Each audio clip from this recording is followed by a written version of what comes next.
अरे इसके साथ बना लेना।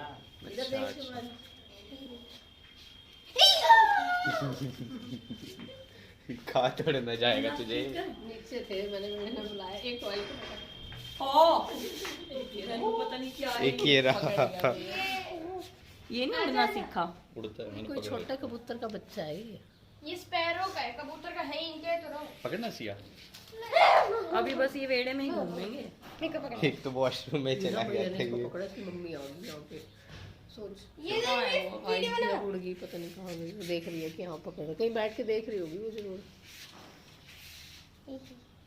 काटिए मत भाई प्लीज। वहाँ बैठे थे ये। बना लेना जल्दी वरना हाँ, तो मुझे नहीं। बना इधर से मुंह दिखेगा उसका। छोड़ दे, ये शिवम भी आ जाए उस वीडियो में ऐसे तो बना ले।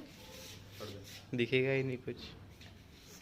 ये इसकी एक कुंडी है। ये डर को कहीं नहीं पकड़ना। ना एक पकड़ ले। कुंडी है भाई, एक ही तो है। प्यार करो इसको फिर से। मैं करूंगा। वो बैठी वो देख रही है। हाँ है। वो बैठी प्रीति और की छत पे। हाँ भैया देखो कैसे झांक रही है।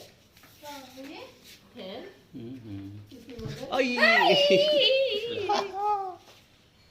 हाथ तो लगा ले यार। लगा तो लिया।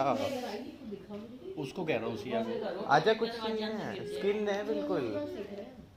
वो उड़ गया। वो उड़ना सीख दरवाजा रहा बंद है। रखना पड़ेगा। अंदर ही घुस रहा था। घोंसले से खाएंगे। Hello madam. जब देखते हैं ना पंखा में उड़ नहीं रहे ऐसे कहते लम्बे हैं। खींच।